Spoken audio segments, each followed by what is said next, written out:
Mark Twain Selected Works. Extracts from The New Dynasty. Speech. March 22nd, 1886. Power, when lodged in the hands of man, means oppression, ensures oppression. It means oppression always. Not always consciously, deliberately, purposely, not always severely, or heavily, or cruelly, or sweepingly, but oppression anyway, and always, in one shape or another. One may say it cannot even lift its hand in kindness, but it hurts somebody by the same act whereby it delivers a benevolence to his neighbor. Power cannot be so righteously placed that it will neglect to exercise its great specialty, oppression. Give it to the king of Dahomey, and he will try his new repeating rifle on the passers-by in the courtyard, and as they fall one after another, it hardly occurs to him or to his courtiers that he is committing an impropriety.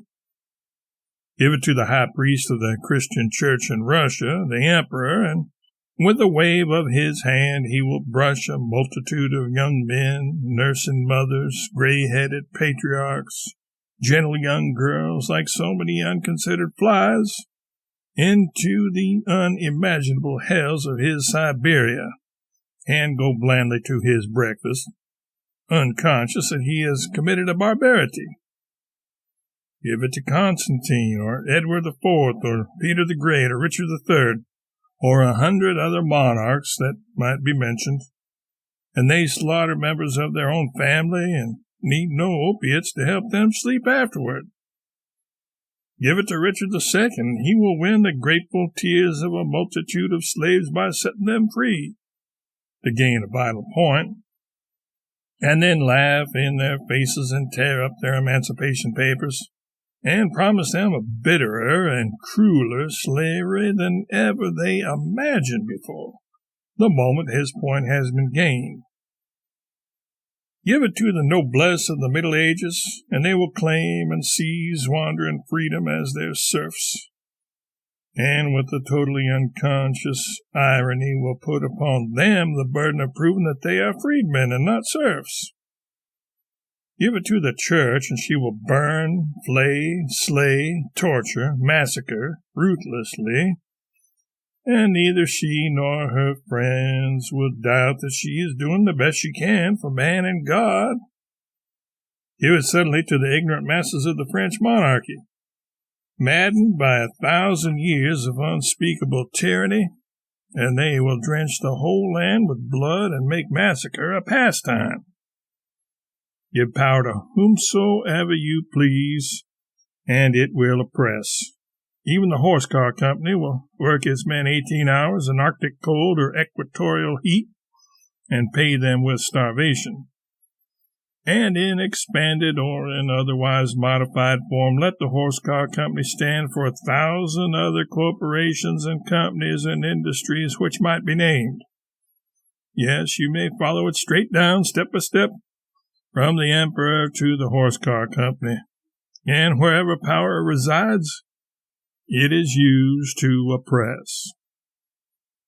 Now, so far as we know or may guess, this has been going on for 1,000,000 years. Who are the oppressors? The few.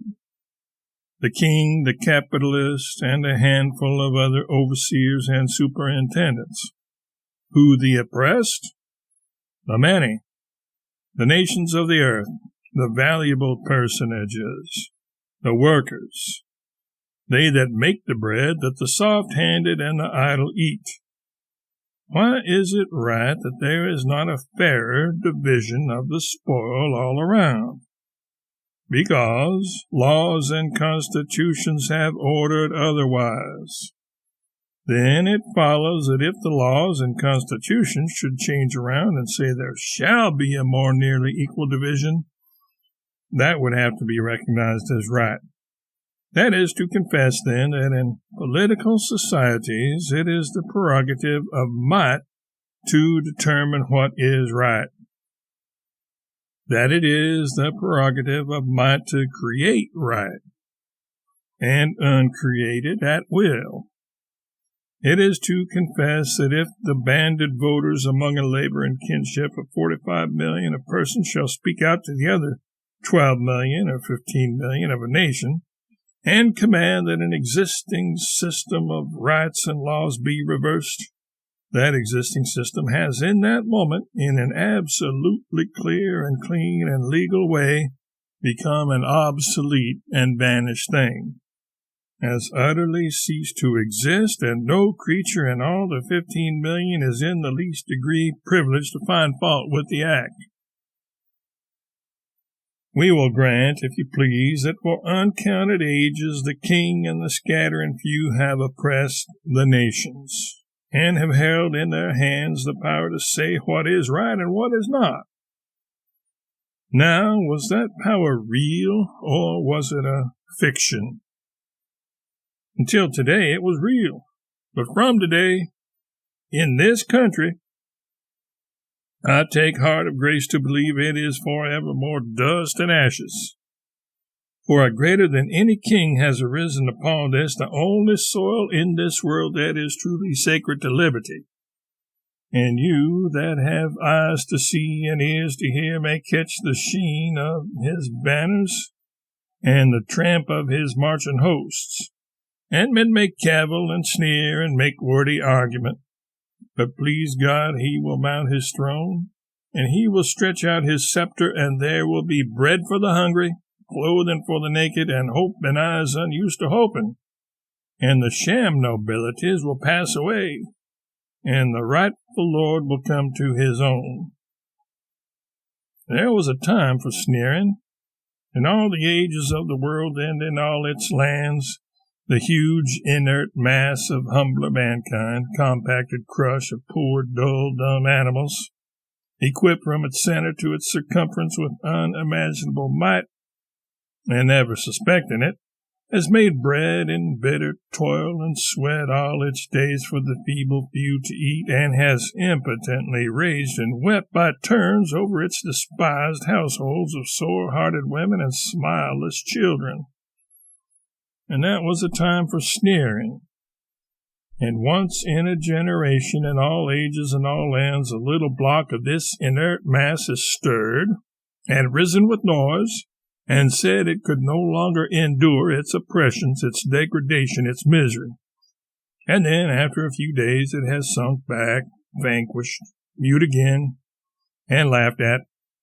And that also was a time for sneers. And in these later decades, single mechanical trades have banded themselves together and risen hopefully and demanded a better chance in this world's fight. And when it was the bricklayers, the other trades looked on with indifferent eye. It was not their fight. And when this or that or the other trade revolted, the 10 millions in the other trades went uninterested about their own affairs. It was not their quarrel. And that also was a time to sneer, and men did sneer. But when all the bricklayers and all the bookbinders and all the cooks and all the barbers and all the machinists and all the miners and blacksmiths and printers and hard carriers and stevedores and house painters and brakemen and engineers and conductors and factory hands and horse car drivers and all the shop girls and all the sewing women and all the telegraph operators, in a word, all the myriad of toilers in whom is slumbering the reality of that thing which you call power, not its age-worn sham and substanceless specter. When these rise, call the vast spectacle by any deluding name that will please your ear, but the fact remains, a nation has risen. And by certain signs you may recognize it. When James Russell Lowell makes his courteous appeal for the little company of American authors before a committee in the United States Senate, who listen as their predecessors have for 60 years listened to authors' appeals, with something of the indifference due a matter of small weight intruded by a faction inconsequent and few, and sits down, and his place is taken by a foreman of a printing office, clad in unpretending gray, who says, "I am not here as a printer. I am not here as a bricklayer, or mason, or carpenter, or as any other peculiar or particular handicraftsman. But I stand here to represent all the trades, all the industries, all brethren of any calling that labor with their hands for their daily bread and the bread of their wives and their little children, from Maine to the Gulf, and from the Atlantic to the Pacific. And when I speak, out of my mouth issues the voice of 5 millions of men. When that thunder peal falls, it is time for the senatorial lethargy to show sign of life, to show interest, respect, yes, reverence, supple and eager recognition of the master, and to know what might be the king's messenger's commands. And the senators realize that indeed such time has come. Many a time, when I have seen a man abusing a horse, I have wished I knew that horse's language so that I could whisper in his ear, 'Fool, you are master here. If you but knew it, launch out with your heels.' The working millions in all the ages have been horses, were horses. All they needed was a capable leader to organize their strength and tell them how to use it, and they would, in that moment, be master. They have found that leader somewhere today, and they are master.